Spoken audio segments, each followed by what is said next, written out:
Radiant कलीसिया के सभी परिवारों को और सभी ऑनलाइन व्यूअर्स को यीशु मसीह के नाम से जय मसीह, हालेलुया। आज की इस ऑनलाइन वर्शिप सर्विस में आपका स्वागत है। आज माह का पहला रविवार है और आज का दिन हम परमेश्वर की मेज़ में भी सम्मिलित होंगे। तो हम परमेश्वर का धन्यवाद करते हैं। आप अपने आप को, हम सब अपने आप को तैयार करें ताकि हम सब अपने स्थानों पर मिल करके एक साथ मिलकर परमेश्वर की मेज़ में भाग लें। भजन में लिखा है, भजन 142, मैं यहोवा तुझे पुकार उठा, मैंने कहा तू मेरा शरण स्थान है, जीवितों की भूमि में तू मेरा भाग है। मेरे प्राण को बंदी गृह से निकाल कि मैं तेरा नाम का धन्यवाद करूं। धर्मी लोग मेरे चारों ओर इकट्ठे होंगे क्योंकि तू मेरा बहुत उपकार करेगा।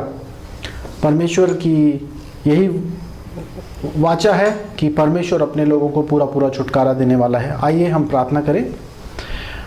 स्वर्ग और पृथ्वी के स्वामी, हमारे उद्धारकर्ता प्रभु यीशु मसीह के नाम के द्वारा आपके चरणों में आते हैं। पिता, धन्यवाद करते हैं कि आपने हम सबको ये मौका दिया कि हम सब इस प्रकार से एकत्रित हो सकें ताकि मिल करके आपके महान नाम को धन्यवाद की भेंटें ला सकें, अपने जीवनों को एक जीवित बलिदान के सम्मुख रूप में परमेश्वर आपके सम्मुख चढ़ा सकें। परमेश्वर, आज के इस ऑनलाइन वर्शिप सर्विस को और सारी इसके कार्यक्रमों को मेज़ की जो संस्कार है उसके प्रभु जी भाग लेने को प्रभु जी आपके हाथों में रखते हैं। सब कुछ आपकी महिमा के लिए आप और आपकी आत्मा की अगुवाई में हो। हमें छू लीजिए और हमें अपने आत्मा से परिपूर्ण कर दीजिए। इस प्रार्थना को यीशु के नाम से मांगते हैं, आमीन आमीन। जय मसीह की, यीशु मसीह के पवित्र नाम पे मैं आप सबको स्वागत करता हूँ। हमारा बीच में अभी प्रभु उपस्थित है और इस प्रशंसा में आके हम मंडली परिवार बन के हम उसका नाम का स्तुति घोषणा करने के लिए हमें प्रभु यहाँ उपस्थित किया है। इस अनुभव देने वाला परमेश्वर हमारा हर एक जीवन में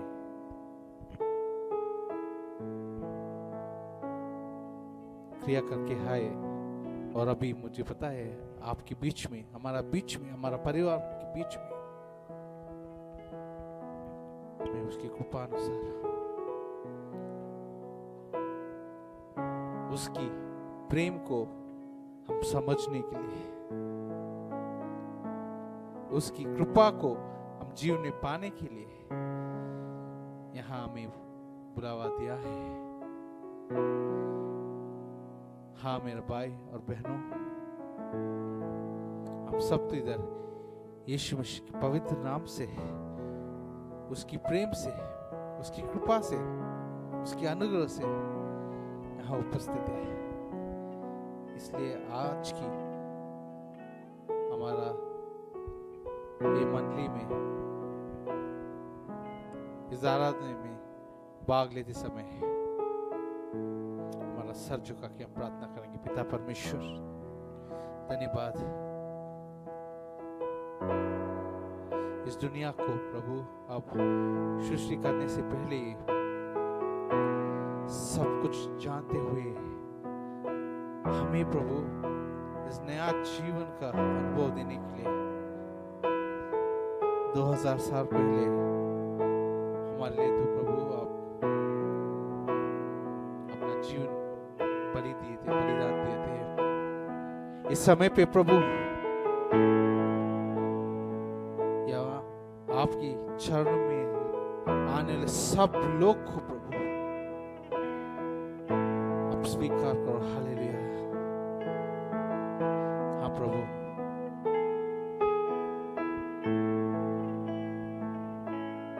हमें आपकी प्रेम पे बसा के दूसरे लोग को भी प्रभु हम हमारा जीवन से आशीष करने के लिए हमें प्रयास कीजिए प्रभु। हाँ प्रभु, इस समय पे ये हमारा प्रार्थना है कि आपकी पवित्र आत्मा हमारा बीच में आके प्रभु सिर्फ इस आराधना के समय पे ही नहीं प्रभु, हमारा जीवन भर हमें चलाते रहे। इस मकसद से प्रभु हम एक साथ इकट्ठा हुए हैं। इसलिए प्रभु हमें लेके आपकी इच्छा अनुसार हमें प्रार्थना करो। हम समर्पित करते हैं, यीशु मसीह की पवित्र नाम पे प्रार्थना करते हैं प्रभु, आमीन।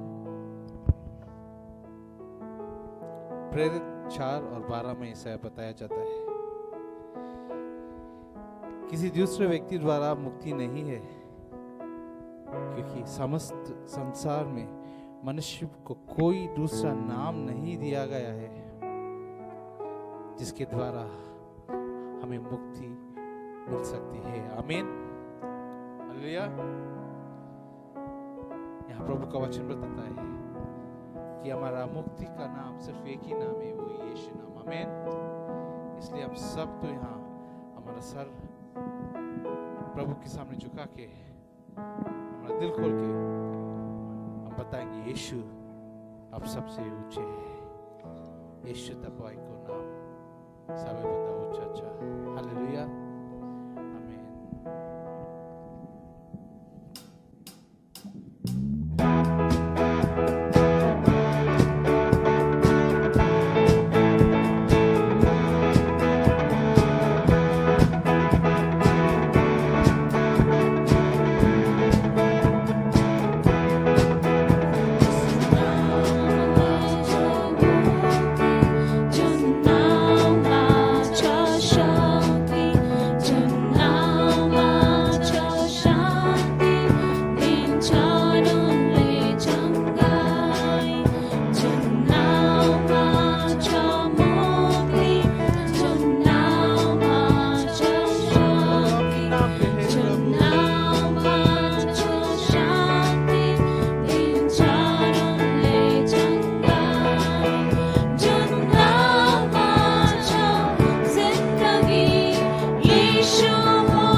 प्रभु आपका नाम हमारा बीच में प्रभु आओ, आपके प्रभु आपकी रास्ता आपके मार्ग पे हमें चलाओ प्रभु, हालेलुया हालेलुया हालेलुया।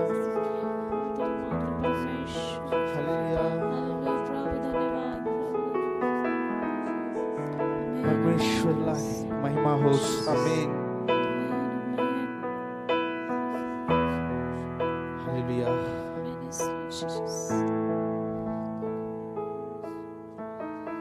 सबसे ऊंचा नाम उसका नाम है और उसके सामने हम कुछ भी नहीं है। फिर भी मेरा भाई बहनों, प्रभु हमें बुलाया है, हमें उसका बच्चा बनाया है, उसकी प्रशंसा में आने के ये मौका दिया है। हम कितना धन्य है कि हमेशा हमेशा के लिए हम हमारा परम पिता के साथ रह सकता है। हालेलुया। हमें हाम्रो जीवनलाई समर्पण गर्नेछौँ, हामी उहाँका आराधना गर्नेछौँ, हामी हाम्रो जीवनलाई प्रभुकी चरणमा समर्पण गर्नेछौँ। हालेलुया। पवित्र आत्मा हमारे बीचमा आउनुहोस्। प्रभु हमारा जीवनलाई अगुवाई गर्नुहोस् प्रभु। हालेलुया।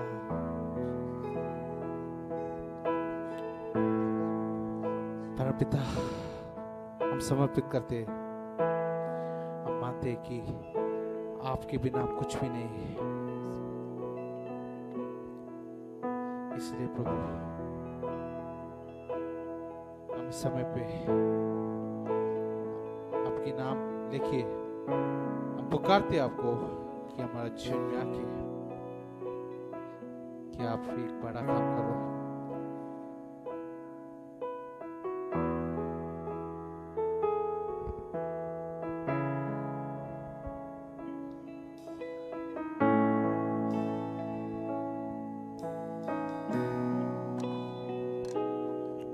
तेरे नाम के लिए जिए हम, तेरे नाम के लिए जिए हम, हालेलुया।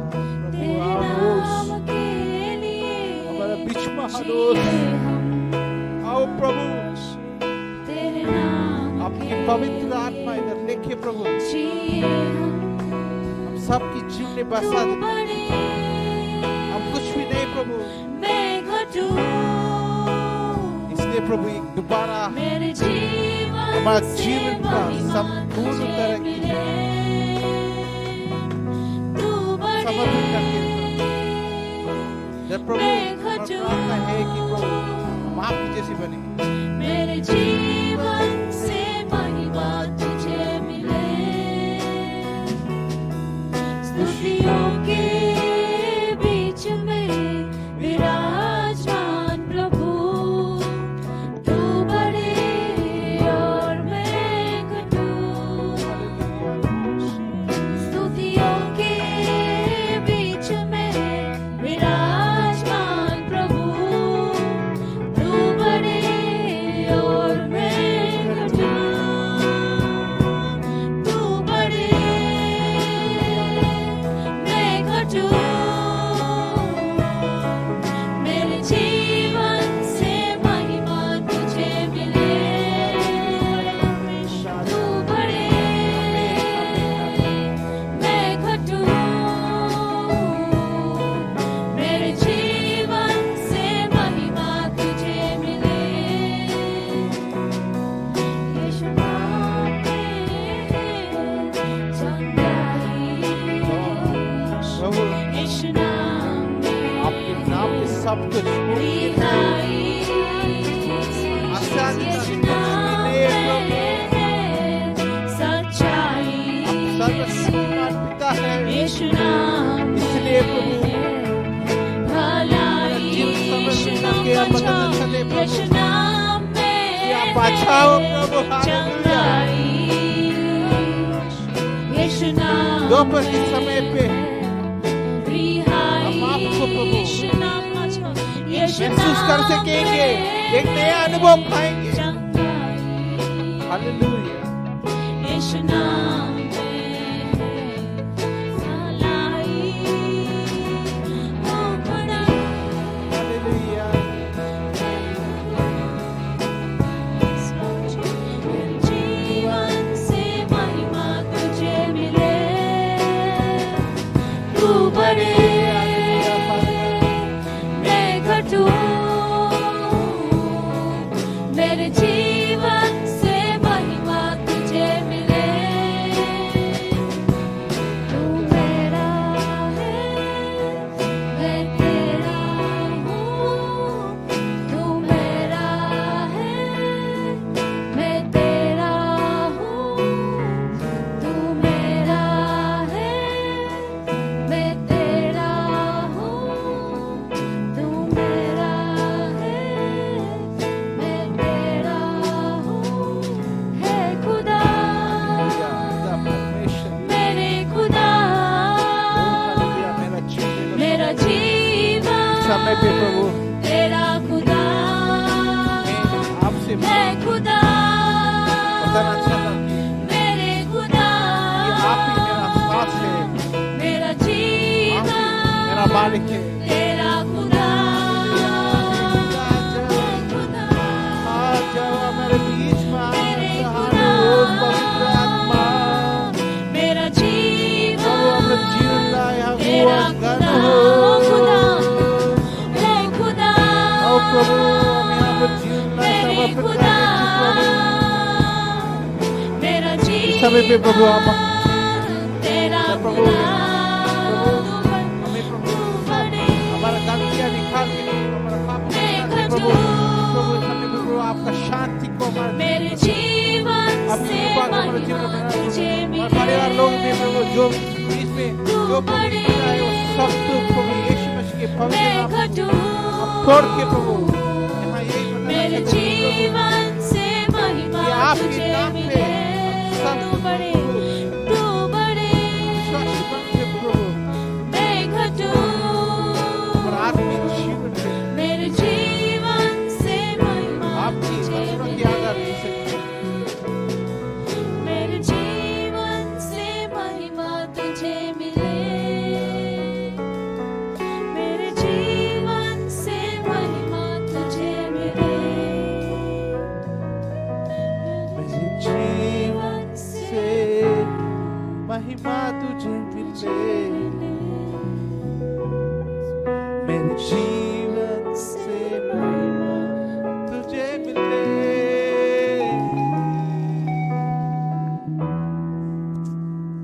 प्रभु इस समय पे मुझे पूरा भरोसा है कि आप यहाँ हैं आपका पवित्र आत्मा हमारा बीच में है और हमारा सबका प्रभु दिल छू रहे हैं आप हमारा चट्टान बन के प्रभु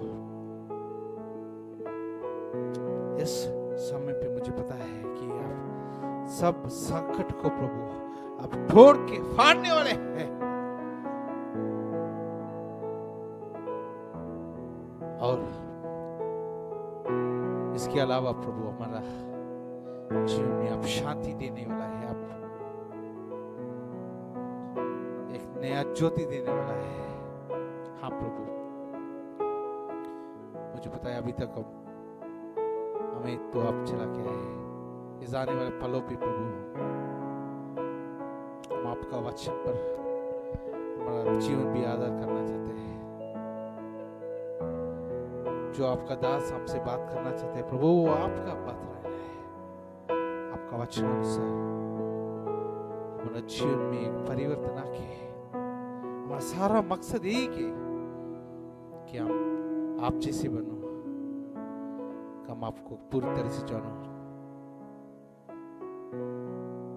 और हम आपकी इच्छा को पूर्ण करो इसलिए प्रभु दोबारा हमारे जीवन को अपने चरण में समर्पित करके ये प्रार्थना को यीशु मसीह के पवित्र नाम पे करते हैं प्रभु आमीन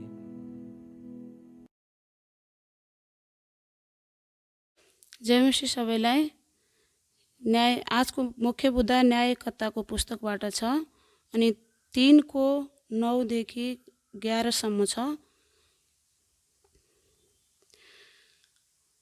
तर जब इस्राएलीहरूले सहायताको निम्ति परमेश्वरलाई पुकारा तब उहाँले तिनीहरूलाई छुटाउनको लागि कनान बालका भाइ कननजका छोरा एतियाललाई खडा गर्नुभयो र तिनीहरूले तिनीहरूलाई मुक्त गर्यो। परमप्रभुका आत्मा तिनीहरूमाथि आउनुभयो र तिनी इजरायलीहरूमाथि न्यायकर्ता भयो। तिनी युद्ध गर्नलाई निस्के र परमप्रभुले आरामीका राजा कुलसिल रिस्तालाई तिनको हातमा सुम्पिदिनुभयो। अलिल उनीमाथि विजय भयो।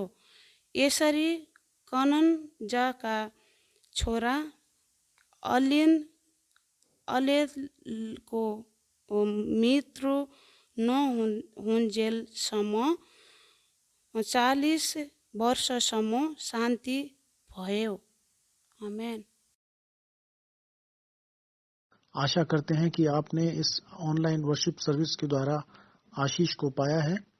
आप अपने भेंटे और दसवां अंश दिए गए बैंक अकाउंट में भेज सकते हैं।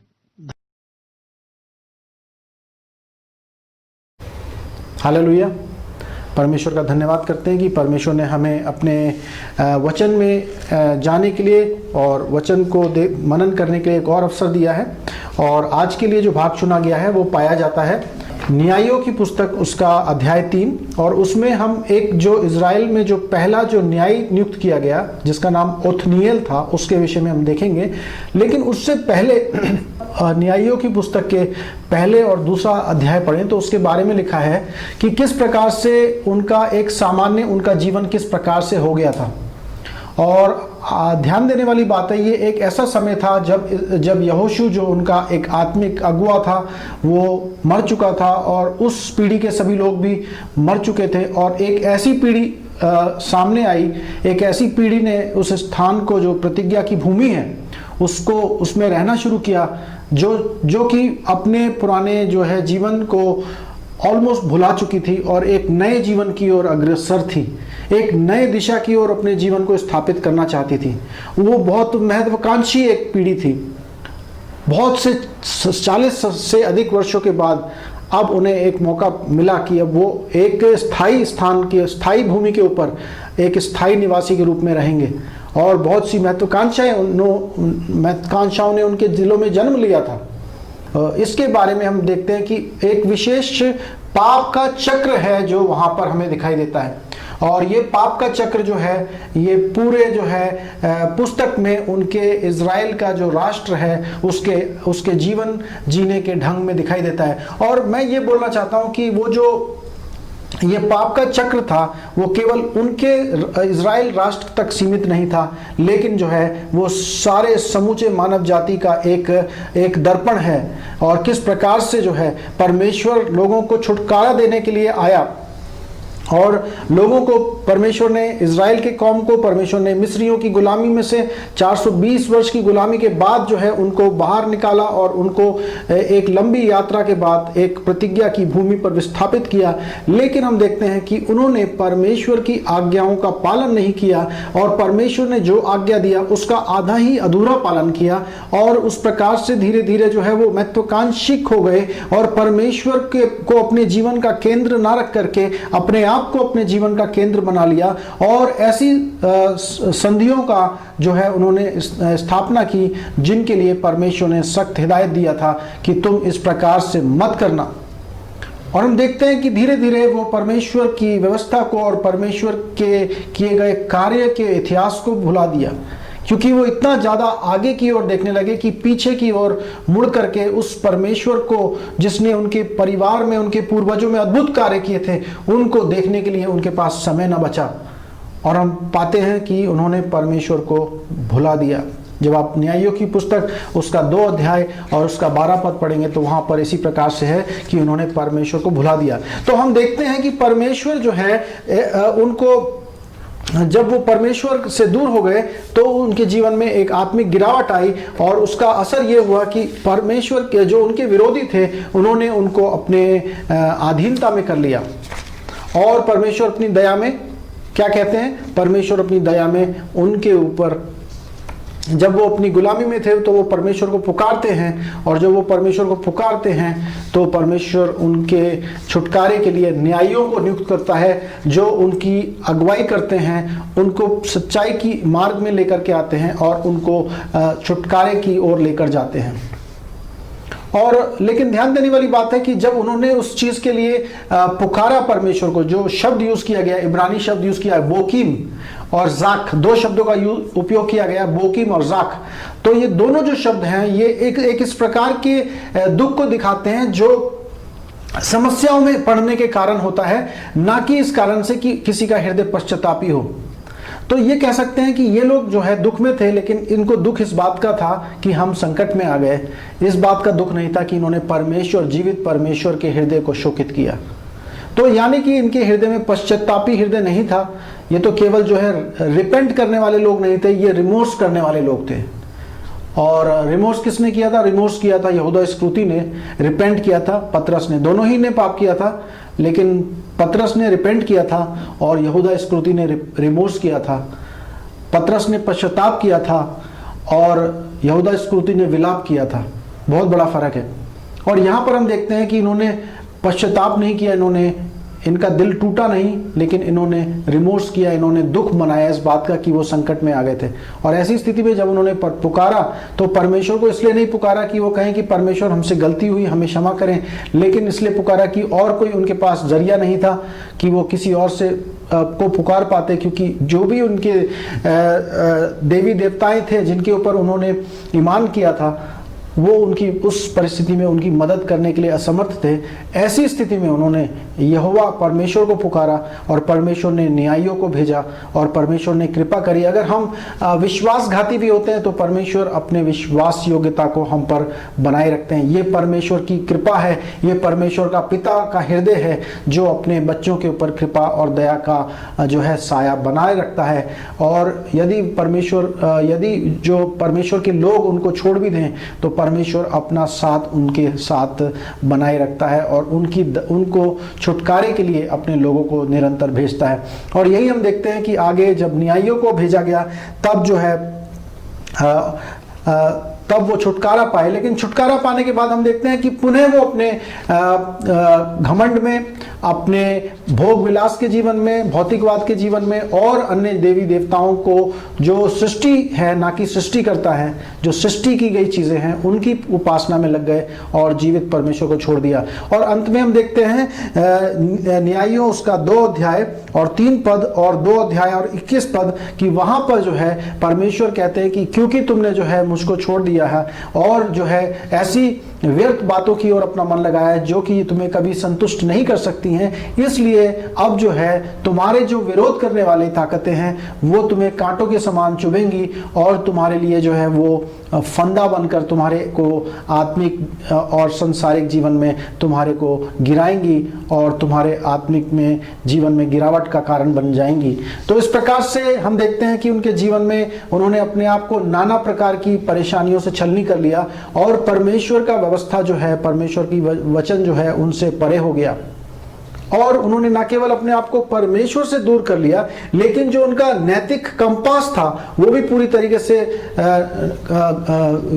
व्यर्थ हो गया, वो भी पूरी तरीके से नष्ट हो गया और उनको सही और गलत का ज्ञान न बचा। यहां तक कि हम देखते हैं कि वही जो परमेश्वर ने कहा था कि तुम किसी का भी जो है किसी प्रकार का जो है हत्या ना करना, तो वही जो लोग हैं वो अपने बच्चों की जो है बलि चढ़ाने के लिए भी तैयार हो गए और उन्हें उनका दिमाग इतना व्यर्थ हो गया, इतना भ्रष्ट हो गया कि वो इस बात को ना जान सके कि वो काम जो कर रहे हैं, वो जिसके द्वारा सोचते हैं कि वो परमेश्वर की, अपने झूठे परमेश्वर की आराधना कर रहे हैं, वो काम ऐसा है जो परमेश्वर की दृष्टि में घृणित है कि अपने ही बच्चों को जो है बलिदान बलि चढ़ाना, ताकि जो सृष्टि की गई देवी देवताएं हैं, जो कि सृष्टिकर्ता नहीं है लेकिन सृष्टि का भाग है, वो जो है उनको प्रसन्न किया जा सके। और इस प्रकार से उनके जीवन में इस प्रकार की बातें देखने को मिलेंगी आप जब न्यायों की पुस्तक पढ़ेंगे, जो हमारे सोचने और समझने की क्षमता से बाहर हैं, जिनको सुन करके ऐसा लगता है कि हमारे कान फट जाएंगे। जब इंसान परमेश्वर को छोड़ देता है और परमेश्वर के वचन को त्याग देता है, तो उसके जीवन में इस प्रकार से उसके जीवन में नैतिक पतन आता है और इस प्रकार के काम कर बैठता है जिसकी कल्पना भी नहीं की जा सकती। और यही आज के संसार की सच्चाई है, जिसने परमेश्वर की ओर अपना मुंह नहीं किया लेकिन परमेश्वर से अपना मुंह फेर लिया है, और एक ऐसे संसार में जहां पर कि हर एक अपने ही नैतिक नियमों के अनुसार अपना जीवन व्यापन करने की व्यर्थ कोशिश कर रहा है, क्योंकि वो अपना जीवन एक ऐसे कटघरे में ले आता है, एक ऐसे फंदे में डाल देता है जिससे कि उसका निकलना मुश्किल है। लेकिन ऐसी परिस्थिति में परमेश्वर अपने लोगों को भेजता है, और हम देखते हैं कि परमेश्वर ने ओत्निएल को भेजा, जो कि पहला न्यायी था, जिसके बारे में न्यायियों की पुस्तक अध्याय 3 7 पद से लेकर 11 पद तक हमें मिलता है उसके जीवन के बारे में। और उसके जीवन से हम 3 मुख्य बातें हम सीखना चाहते हैं।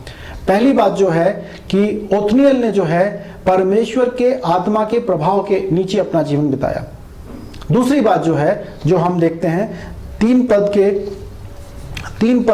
के जो है 3 अध्याय के 10 पद में, कि उसने अपना जीवन जो है संघर्ष में, और उसके सामने जो एक युद्ध था उसको करने के लिए उसने अपना जीवन तैयार किया। और तीसरी बात हम देखते हैं कि वो ना केवल उसने विजय को प्राप्त किया, लेकिन विजय के अंदर उसने अपना जीवन बिताया। तो पहली बात में हम जाना चाहेंगे, जिसके बारे में आप पढ़ते हैं न्यायियों की पुस्तक 3 अध्याय 9 पद में, कि ओत्निएल एक ऐसा व्यक्ति था जो परमेश्वर के आत्मा के द्वारा संचालित व्यक्ति था, परमेश्वर के आत्मा के प्रभाव में जीने वाला था। और मैंने आपको बताया है कि जो परमेश्वर के चुने गए लोग हैं, उनके लिए जरूरी है कि वो आत्मा के अनुसार अपना जीवन बिताएं, क्योंकि शरीर पर मन लगाना मृत्यु है। भौतिकवाद के जीवन में जीवन बिताना मृत्यु है, लेकिन परमेश्वर की आत्मा के अनुसार मन लगाना जीवन और शांति है। आप रोमियो के 8 अध्याय पढ़ेंगे तो उसमें 7 और 8 पद में आपको ये मिलेगा।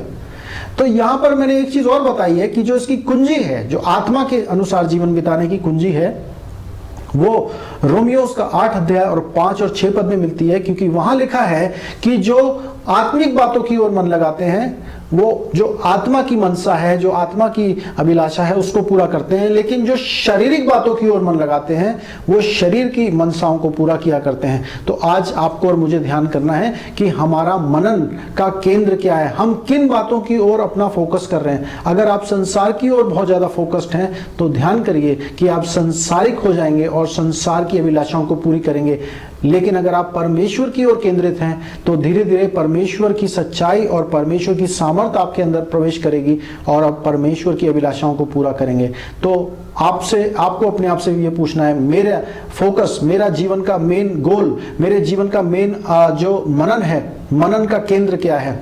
और ध्यान करिए, बाइबल में यह भी लिख दिया गया है रोमियो 8 का 14 में, केवल वे जो परमेश्वर के आत्मा के अनुसार चलते हैं, वे परमेश्वर की संतान हैं। यानी कि आपके बोलने से कि मैंने बपतिस्मा लिया या मैंने प्रभु यीशु मसीह को अपने जीवन का स्वामी करके स्वीकार किया, उससे बात नहीं बनती है। लेकिन बात इस बात से प्रमाणित होती है कि क्या आप आत्मिक रीति से आत्मा के अनुसार अपना जीवन बिता रहे हैं। यही आपके मसीह होने का जो है सबसे बड़ा एक चिन्ह होगा। उसके अलावा यदि और कोई बात बोलते हैं तो वो उसका कोई असर नहीं होता। दूसरी बात जो है, हम देखते हैं कि वो एक युद्ध में जो है वो उसने अपने आप को सम्मिलित किया। और जो राजा का नाम दिया गया है, वहां पर जो राजा का नाम दिया गया है 10 पद में, वो एक ऐसा नाम है जिसका जो अर्थ होता है कुशन रिशतेम, जिसका नाम है, जिसका वर्णन 8 पद में लिखा हुआ है। वो जो है उसका नाम है दोहरा दुष्ट व्यक्ति, जो दोहरा दुष्ट है, डबल विकेड। और यहां पर देखते हैं कि उसकी जो है ये आत्मिक सच्चाई जो इसमें हमें मिलती है कि वो एक ऐसा जीवन बिताता था, उसने एक ऐसे युद्ध में भाग लिया जो दुष्टता के विरोध में था। और ध्यान करिए कि बाइबल हमें बताती है कि हम सब जो इस संसार में जीवित हैं, वो एक आत्मिक युद्ध का हिस्सा हैं। तो बात ये नहीं कि आप बोलें कि नहीं, मैंने प्रभु यीशु मसीह को स्वीकार किया है अपने उद्धारकर्ता के रूप में, लेकिन अब मैं शांति के साथ जीवन बिताना चाहता हूं। लेकिन मैं आपको बताना चाहता हूं कि शांति के साथ तो आप जीवन बिताना चाहते हैं, बहुत अच्छी बात है, लेकिन अगर आप चाहें कि आप उस युद्ध में भाग ना लें तो वो आपके पास विकल्प नहीं है, क्योंकि आप चाहें या ना चाहें हम सब जो इस संसार में हैं वो एक आत्मिक युद्ध का हिस्सा है, जिसमें परमेश्वर की ताकतें और दुष्ट की ताकतों के बीच में एक घर्षण है, एक संघर्ष है। और आप और मैं जो है, क्योंकि हम परमेश्वर के शरण में आ चुके हैं, क्योंकि हमने जीवित परमेश्वर को अपने उद्धार का आधार बनाया है, इस वजह से जो अंधकार की दुष्ट ताकतें हैं जो लोगों को पाप करने के लिए और बुराई की ओर प्रभावित करती हैं, वो ताकतें जो हैं आपके विरोध में निरंतर काम कर रही हैं। तो आपको जो है ये आपके पास ये चुनाव नहीं है कि आप उस युद्ध में भाग लेंगे या नहीं लेंगे, परंतु आपके पास और मेरे पास ये निर्णय है कि हम किस प्रकार से उस युद्ध में भाग लेंगे। और बाइबल बताती है कि परमेश्वर में होकर के जब हम इस संसार में जीते हैं तो हम विजय प्राप्त करते हैं। ये यीशु मसीह के द्वारा हम इस संसार में विजय किए जाते हैं। कौन है जो संसार पर विजय प्राप्त करता है? केवल वही जो यीशु को अपने जीवन का आधार बनाता है, क्योंकि यीशु ने मृत्यु के ऊपर और पाप के ऊपर विजय प्राप्त करी है। और यीशु का वचन जो है हमें कहता है कि यीशु ने हमें एक आत्मिक शस्त्र भी दिया है, जिसका वर्णन इफिसियों 6 अध्याय उसका 10 पद से 18 पद तक में दिया गया है। हमारे पास वो समय नहीं है, लेकिन आप अपने पर्सनल उसको अध्ययन में उसके ऊपर आप ध्यान करिए कि किस प्रकार से हमें आत्मिक शस्त्र दिए गए हैं, जिसके द्वारा कि हम ऐसे जिस मलयुद्ध में हम सब शामिल हैं उसमें हम विजय का जीवन प्राप्त करें। और ओथनिएल जो है एक ऐसा ही व्यक्ति था जिसने परमेश्वर की सामर्थ को पाया, परमेश्वर की आत्मा के अनुसार जीवन बिताता था, और जिसने उस युद्ध में परमेश्वर की सामर्थ के द्वारा जो है भाग लिया और विजय को प्राप्त किया, ना केवल अपने लिए लेकिन अपने पूरे लोगों के लिए एक विजय को प्राप्त किया और विजय में और शांति के जीवन में उनको प्रवेश कराया। और इसी के साथ हम अपने तीसरे विचार पर आते हैं कि ना केवल उसने विजय के जीवन को प्राप्त किया, लेकिन परमेश्वर के द्वारा उसने विजय के जीवन को बनाकर रखा। एक बात है कि आप अपने जीवन के आत्मिक मलयुद्ध में विजय को प्राप्त करें, लेकिन बहुत बड़ी दूसरी बात है कि आप उस विजय के अंदर बने रहें। कई बार हम सोचते हैं कि हमने अपने जीवन को जो है परमेश्वर में सुरक्षित कर लिया और अब सब ठीक है, लेकिन जब आप सोचते हैं कि सब ठीक है, उसी समय क्या होता है कि शैतान आपके जीवन को आकर दोबारा से डिस्टर्ब करता है और आप जो है दोबारा से जो है शैतान के फंदों में अपने आप को डाल लेते हैं। क्यों? क्योंकि आप चैतन्य नहीं थे, आप अलर्ट नहीं थे, आप पूरी तरीके से चौकन्ने नहीं थे, और चौकन्ने ना होने के कारण जो है शैतान क्या करता है, आपके और मेरे जीवन में सेंध लगाता है। लेकिन परमेश्वर ने हमको इस वजह से जो है बुलाया है ताकि हम परमेश्वर की विजय में निरंतर बने रहें।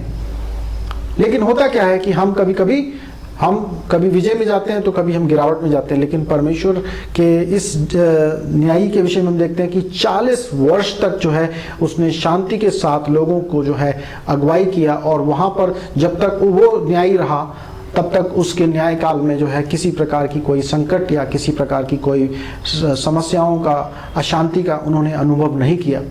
तो परमेश्वर ने जिस जीवन में हमें लेके आए हैं, अब जो है आपको और मुझे निरंतर उस जीवन में बने रहना है।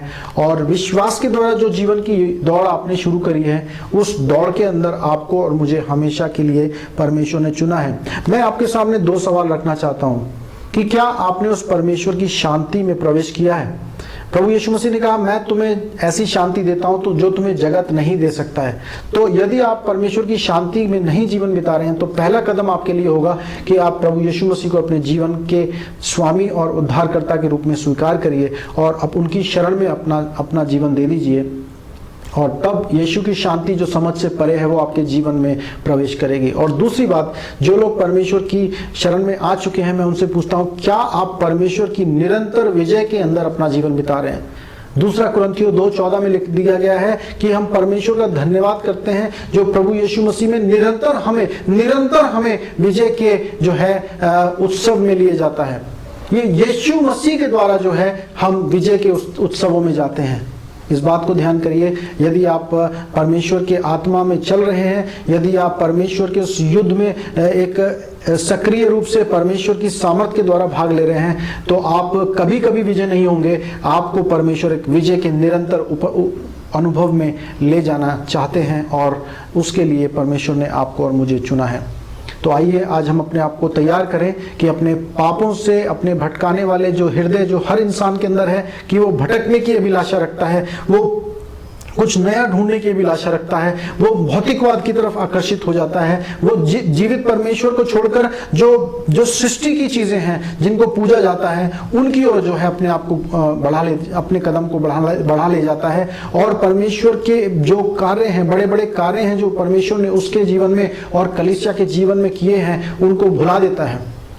ये भटकाऊ हृदय जो है, जो इजराइल के बारे में लिखा गया है, कि ये केवल उनके बारे में नहीं है, आपके और मेरे बारे में लिखा गया है। ध्यान करिए, इसीलिए ये हमारे लिए लिखा गया है ताकि हम इसके द्वारा चेतावनी पाकर, आत्मिक चेतावनी को पाकर हम अपने जीवन को जो है, आत्मिक जीवन को जो है सुरक्षित कर लें और नाना प्रकार के दुखों से अपने आप को बचा सकें। और जब हम परमेश्वर की आज मेज में भाग लेते हैं तो आज हम उसी बात को हम याद करते हैं कि परमेश्वर, हम तेरी मेज में आते हैं परमेश्वर, कि अपने गुनाहों को हम मान लेते हैं कि हमने परमेश्वर तेरे विरोध में पाप किया है, और परमेश्वर हम तेरे सम्मुख आते हैं कि तू हमें शुद्ध कर और हमें परिशुद्ध कर। आइए हम प्रभु की मेज में जाएंगे, प्रभु की विधि में जाएंगे। उसके लिए हम आज के लिए जो वचन है वो पढ़ेंगे। पहला कुरिन्थियों, यहाँ पर लिख दिया गया है कि प्रभु ने जिस रात में पकड़वाया गया रोटी ली और उसने धन्यवाद देकर तोड़ी और कहा, यह मेरी देह है जो तुम्हारे लिए है, मेरे स्मरण के लिए यही किया करो। इसी प्रकार भोजन के पश्चात उन्होंने कटोरा भी लिया और कहा, ये मेरे लहू में एक नई वाचा का कटोरा है, जब तुम इसे पिया करो तब मेरे स्मरण के लिए यही किया करो। क्योंकि जब तुम इस रोटी को खाते और कटोरे में से पीते हो तब तुम जब तक प्रभु ना आए तब तक उसकी मृत्यु का प्रचार करते हो। तो ये परमेश्वर की देह है जो परमेश्वर ने हमारे जीवन के लिए नियुक्त करी है, और इस देह में हम सब मिलकर के आज भाग लेंगे। आप लोग अपने स्थानों पर जहाँ पर हैं वहाँ पर आप एक रोटी या फिर डबल रोटी ब्रेड को आप रख सकते हैं और प्याले को रख सकते हैं, और मिलकर आज हम परमेश्वर की जो है देह में, परमेश्वर की मेज़ में जो हम शामिल होंगे। परमेश्वर ने कहा, यदि तुम मेरी रोटी में से, मेरे शरीर में से ना खाओ, यदि तुम मेरे लहू में से ना शामिल हो, तब तुम मेरे कलीसिया का भाग नहीं बन सकते। तो ये परमेश्वर की देह है जो हम विश्वास के द्वारा लेते हैं कि जिस प्रकार से ये भोजन हमारे को आत्मिक रीति, शारीरिक रीति से जिंदा कर सकता है, उसी प्रकार से जो प्रभु यीशु मसीह की देह है, प्रभु यीशु मसीह का देह और लहू है, वो हमें केवल वही जो है हमें ना केवल आत्मिक रीति से जिंदा कर सकता है, लेकिन हमें आत्मिक तरीके से जिंदा रहने में और निरंतर आत्मिक जीवन में विजय के उत्सव में जाने के लिए परमेश्वर का लहू और परमेश्वर का जो रोटी है वो हमारे जीवनों को बचा सकता है। तो आइए हम प्रभु से प्रार्थना करें, इनके लिए आशीष मांगे। प्रभु, इसको आशीषित करिए आपकी रोटी के लिए जो हमारे लिए तोड़ी गई, उसके लिए आपको धन्यवाद करते हैं। आपका लहू जो हमारे पापों के लिए बहाया गया, उसके लिए आपका धन्यवाद करते हैं। ये लहू है जिसके द्वारा हम छुटकारा पा गए हैं। परमेश्वर, आपके नाम को हम धन्यवाद करते हैं उस प्रेम के लिए जिसको हमने कलवरी क्रूस पर देखा है। आज के इस प्रभु जी रोटी लेने की विधि को आपके हाथों में रखते हैं। आप इसके द्वारा हम सबको आत्मिक रीति से बलवान कीजिए। इस दुआ को प्रभु यीशु मसीह के नाम से मांगते हैं, आमीन आमीन। हम परमेश्वर का धन्यवाद करते हैं उस शरीर के लिए जो प्रभु ने हमारे लिए तोड़ दिया, अपने शरीर को क्रूस के हवाले कर दिया, अपने बैरियों के हवाले कर दिया, ताकि उनके साथ दुर्व्यवहार हो और अंत में जो है उनको मृत्यु के जो है हवाले कर दिया जाए। लेकिन धन्यवाद करते हैं कि प्रभु ने हमारे लिए उस मृत्यु को सह लिया। आइए हम इस प्रभु की देह में इस रोटी के द्वारा भाग लेंगे। इसी रीति से प्रभु ने रोटी के बाद प्याला भी लिया और अपने चेलों को दिया, ताकि हम उनके लहू में, ये एक नई वाचा का प्रतीक है, उसके रूप में परमेश्वर की स्मरण के लिए हम इसको भाग ले सकें। आइए हम परमेश्वर के प्याले में भाग लेंगे।